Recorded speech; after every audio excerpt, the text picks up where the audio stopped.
Good morning. Good morning. How are y'all doing today? Good. I see a lot of new faces, at least a lot of faces that are new to me. And that really fills me with joy. Glad you're all here. Let's begin with a word of prayer.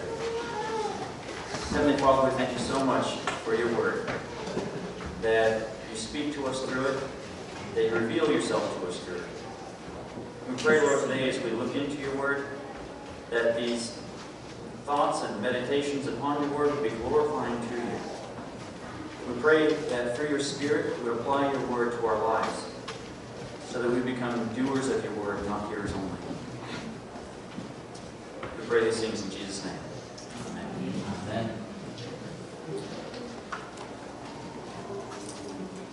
Sometimes faith is found in very surprising places. I remember one time I was serving as one of the junior pastors at a church in Abu Dhabi in the UAE. And while I was there, there was a church gathering. And not really a church gathering, but there were a lot of people from church there at this party. And a lot of other people were there as well. And somebody said to me, "There's someone in the back room who needs to talk to you." So, okay, I said. And I went back to the back room, and there was a young gentleman from Pakistan. And as I talked to him, well, this are the words that came out of his mouth. He said that I've read the Quran many times, and I've come to the conclusion that it was written by Muhammad for his own benefit. He wanted to know how to become a Christian.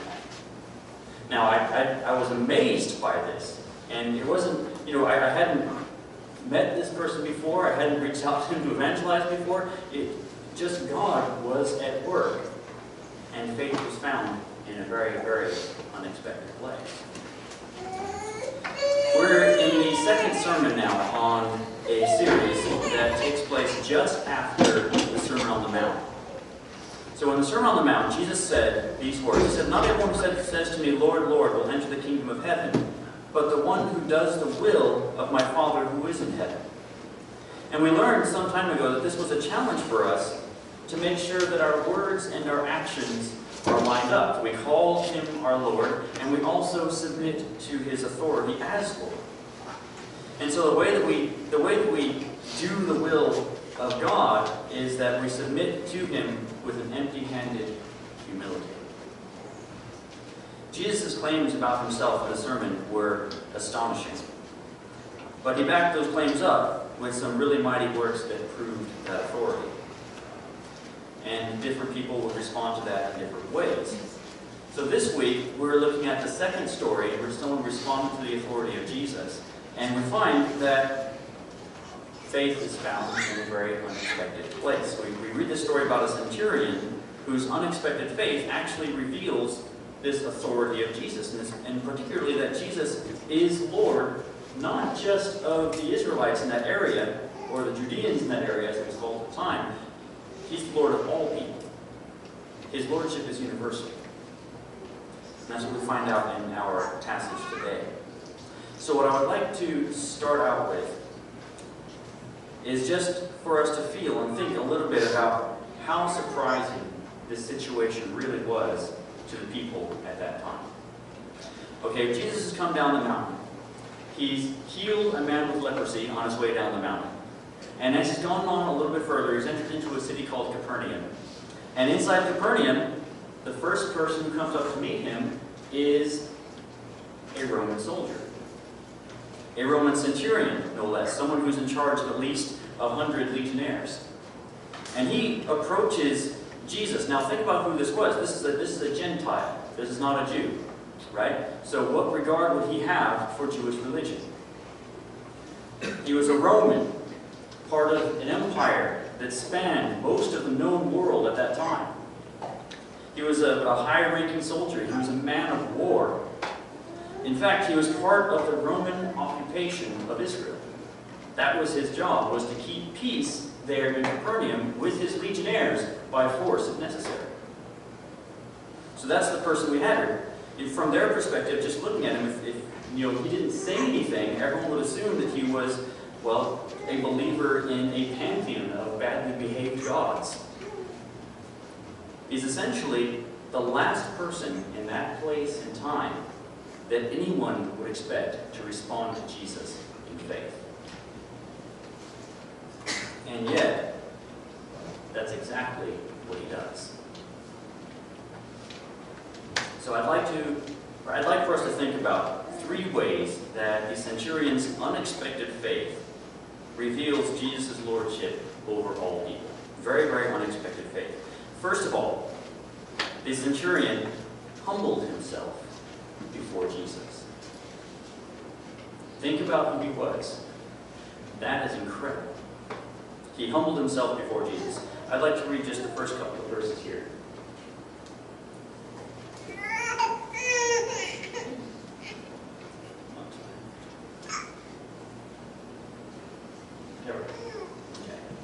When he entered Capernaum, a centurion came forward, appealing to him.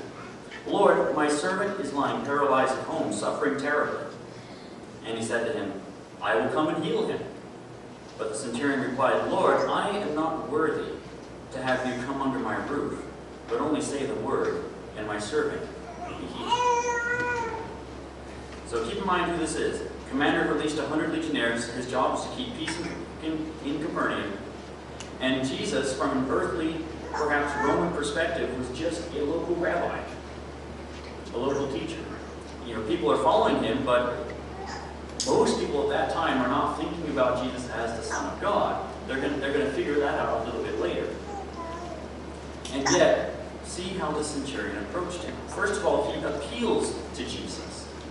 He makes an urgent request for relief. That's what appeal means. Often you appeal to someone who's superior to you for help. For example, in the parable of the unmerciful servant, the servant who had the gigantic debt appealed to his master to forgive that debt, and the master did so.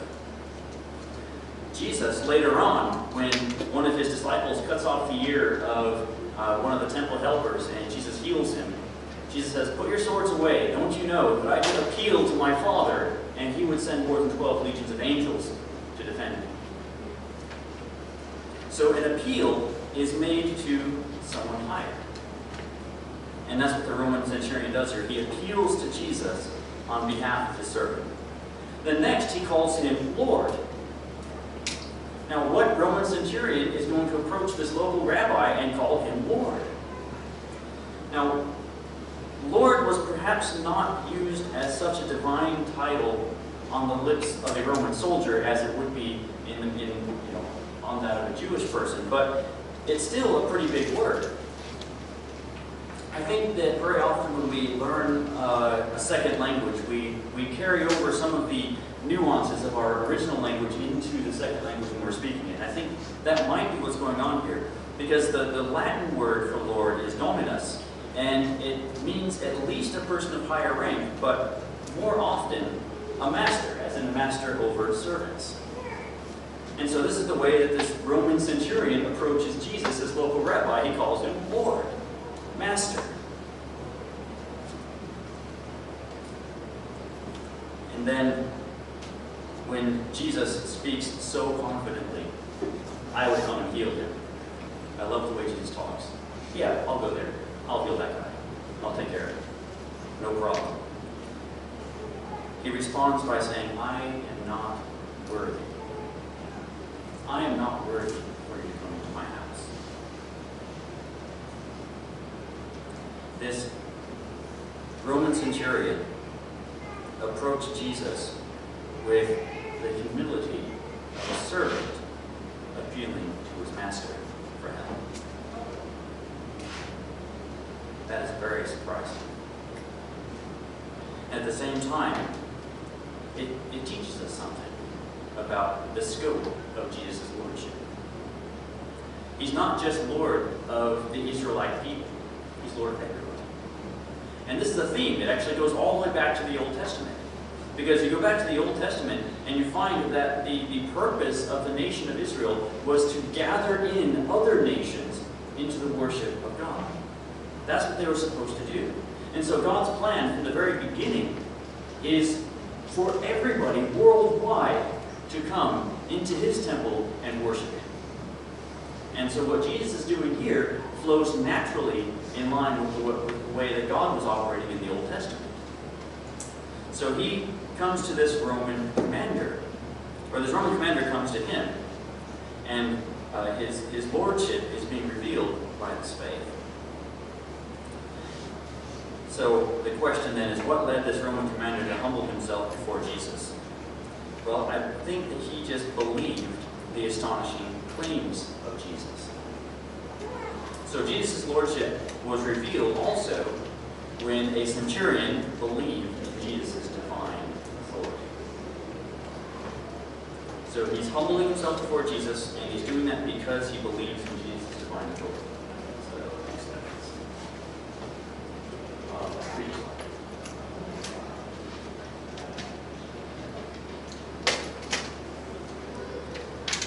So let's just read the next couple of verses here.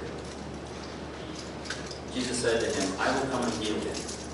But the centurion replied, "Lord, I am not worthy to have you come under my roof, but only say the word, and my servant will be healed. For I too am a man under authority, with soldiers under me. And I say to one, go, and he goes, and to another, come, and he comes. And to my servant, do this, and he does it." So first of all, he believed that Jesus had this authority of God to actually heal his servant. He believed that Jesus could do that. But there's something else going on here as well. He believed that Jesus could heal his servant with just a mere word. All you've got to do is say it, Jesus. Just say that he'll be healed, and it will be done. And then he starts talking about authority. Well, the centurion, he's a soldier. He's a military man. He knows all about authority. And I think that's where he's coming from when he makes these next statements. He says, "I am a man under authority." He's identifying here with his own servant. You see, he understands his own place in the chain of command and how that works. Anybody here ever been in the military before? No? Okay. Koreans? Well, maybe, yeah. The Koreans have been in the military or are going to the military soon. Well, I was in the Army for 6 years, and chain of command is something that, well, I had to understand very, very well in the Army. What we mean by chain of command is that everyone in the Army has someone above them who is higher in rank, and just about everyone, unless you've just gotten started, has someone below you in rank. And so what happens is that people at the very top give some very, very general orders, and those orders are passed along down through this chain of command. They get more and more specific as they go down the chain of command. And finally it comes down to the very lowest of soldiers, and he's given some specific jobs to do, and he has to do those jobs. And so everyone in the military is somewhere along that chain of command. So that's what the Roman centurion is talking about here. He says, hey, I am also a person under authority, right? I'm not the top. I know how this works. People above give me orders, and then I also go to my soldiers and my servants and I give them orders. I say go, and he goes. I say do something, and he does it. That's the way it works in the military. You know, it was so much easier. Having worked in the military and then also having been a school teacher, there's some things that are very, very different. You get a group of soldiers, and you yell at them, right? You say, fall in, and they all just stand in these beautiful straight lines. You say, you know, right face, everybody turns to the right. Forward march, everybody starts marching. You move, that's it. Students at school, you're like, go, get in the classroom, sit in your chair, do it now. And nobody's listening, they're all just doing it. So, he's talking about this chain of command and how simple things are from that perspective as a military person. You give commands that others carry out. Now, especially though, if you are higher up in the chain, the higher up you are, the less actual carrying out of commands you actually do. Instead, you give commands, and then people below you carry them out.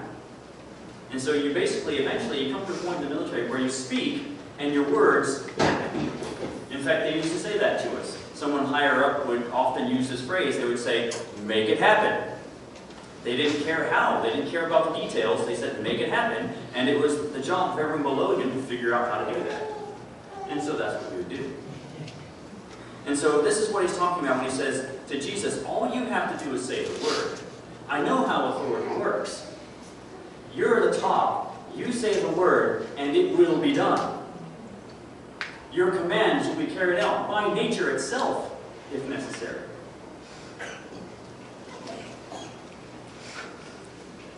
He was fully confident, totally believed in Jesus' divine authority. Jesus has the authority of God. He gives orders, those orders are done. That's all there is to it. This is a very, very unexpected response from a Roman centurion to a Jewish rabbi. And yet, there it is. His faith is so clear, so unreserved, and so absolute. Jesus, you can be my servant. You don't have to come. The higher-ups don't have to come and do their own things. They give orders, and those orders are done. And I think it was this faith that brought about the final and very unexpected way that the centurion's faith reveals the lordship of Jesus. And that is that Jesus accepted a centurion's faith. Jesus accepted a centurion's faith. And not only did he accept it, he actually marveled at it. He was amazed by it. Let's read the next couple of verses here. When Jesus heard this, he marveled and said to those who followed him, truly, I tell you, with no one in Israel have I found such faith. I tell you, many will come from east and west and recline at table with Abraham, Isaac, and Jacob in the kingdom of heaven, while the sons of the kingdom will be thrown out into the outer darkness. In that place there will be weeping and gnashing of teeth. Now, don't miss this word marveled. It means to be amazed by something. Jesus, the Son of God, is amazed by the faith of this centurion. And he also went on and he commended the centurion's faith as being greater than any Israelite. Wow, that's a huge thing for Jesus to say. And it must have been extraordinarily shocking to the crowd that was following. A crowd of, well, first-century Jews who were expecting, they're following Jesus and thinking, hey, he might be the Messiah. He might be the one who's come to liberate us from Rome. And yet Jesus is talking to a Roman soldier and saying he's got better faith than you guys. Can you imagine receiving such an affirmation from Jesus himself? And then he goes on and he uses this situation as a teaching opportunity. He starts talking about who will enter the kingdom of heaven and who may not.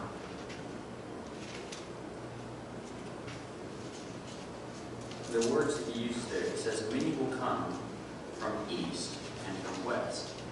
That is foreigners, that is non-Jews, Gentiles, from all over the world are going to come and recline at table with the patriarchs of the Jewish faith.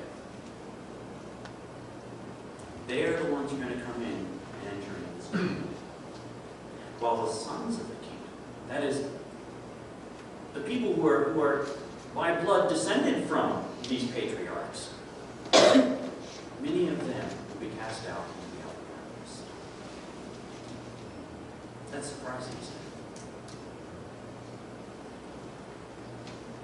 On one hand, it's very sad. On the other hand, as Paul would say later, all of us wild alder shoots being drafted into the body. This is the opportunity. I mean, I like to say sometimes that I'm 25% chosen because, my great-great-grandparents on one side of my family, were Belarusian Jews.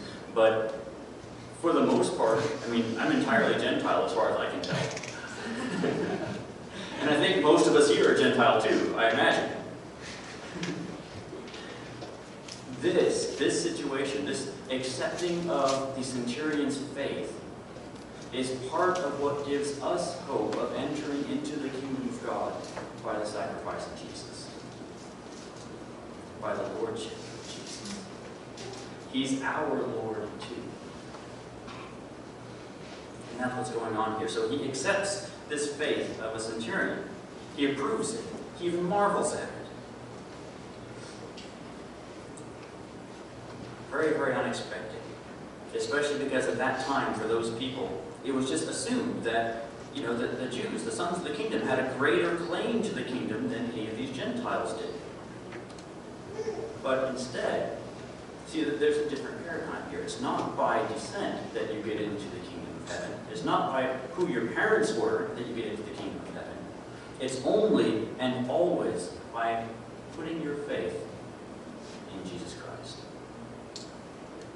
Whether you were a Jew by ancestry or anybody else in the world by ancestry, it's always and only by faith in Jesus.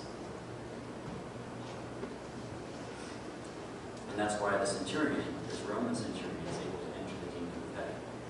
And it's why some of the people who are following Jesus in the crowds are able to enter the kingdom of heaven. It's all by faith in him. Coming to him with humility. And so here's the end of the story. Jesus, as the one with highest authority, commands the centurion to go. Now, I don't want you to miss the symmetry here, because a little bit earlier, the centurion was saying, I say go to this person, and he goes. I say do this to this person, and he does it. And what's Jesus say? Go, let it be done for you, as you have believed. He issues these two commands, go. So, Jewish rabbi, local Jewish rabbi, commands this Roman centurion to go, and he goes. And not only that, but then he just issues this other command, this general command, let it be done for you. Let that servant be healed. So he's operating within the framework of the way the centurion is thinking. Jesus really, he meets us where we are in so many ways. And that's what he does here with the centurion. He says, okay, that is actually who I am. I am the Lord. I am the one with the highest authority. So, okay, I will command you to go, and I will command the servant to be healed, and it will be done. And the Bible tells us, the servant was healed immediately. So Jesus is Lord of all people. Jews, Gentiles, everybody.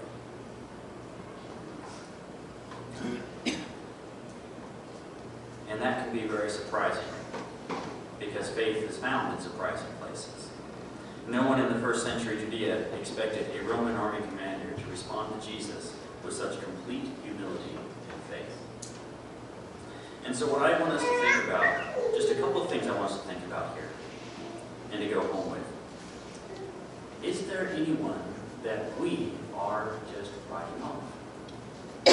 What I mean by that is there anyone that we just assume, oh no, they're never going to believe.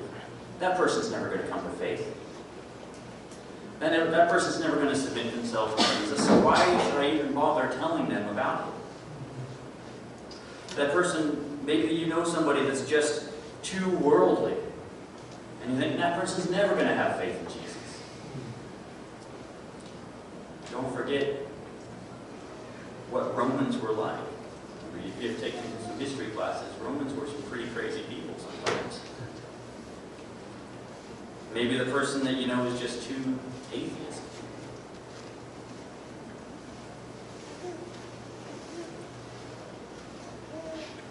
Maybe the person's too Muslim. If Jesus can call a Roman centurion to himself, he can call you. That is really part of the core of this passage today, is that Jesus is calling people to himself from everywhere. And we don't know who he's going to call to himself. We can't make that determination. And so it's just our job to bring the good news of the kingdom to everybody that we meet, to everybody that we know, and not to give up on people because we think that person's not going to come to faith. Because Jesus can do that. Secondly, I want us to think about, I want us to have a sense of urgency as we go about this.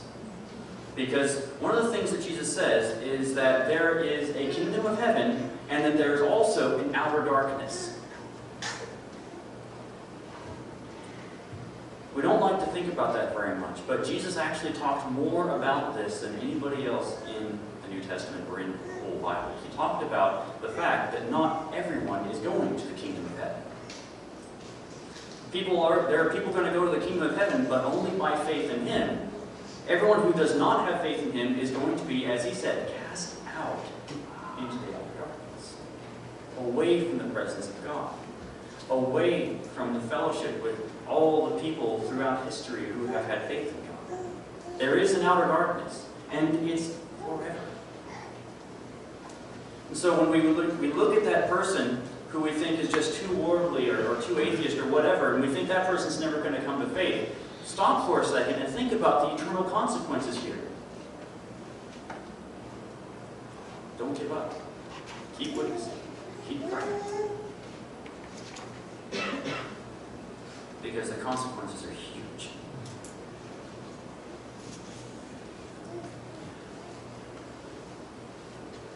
All that matters in terms of getting into that kingdom is how we respond to Jesus. This is the last thing I want us to go home with today. It's got very little to do with having a Christian family, which that is a great blessing. It's a great blessing to come from a Christian family.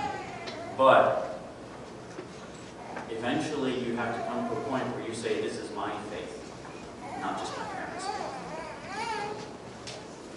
You're not going to get into the kingdom of heaven by having high status or a lot of wealth. You're not going to get into the kingdom of heaven by serving at church a lot. You're not going to get into the kingdom of heaven, as Jesus said, by doing many mighty works in His name. The only way is by humbly believing that Jesus is who He says He is. He is the Lord of all people. We come to Him as Lord, and that's how. Let's pray. Lord, we thank You so much that You are the Lord of all people.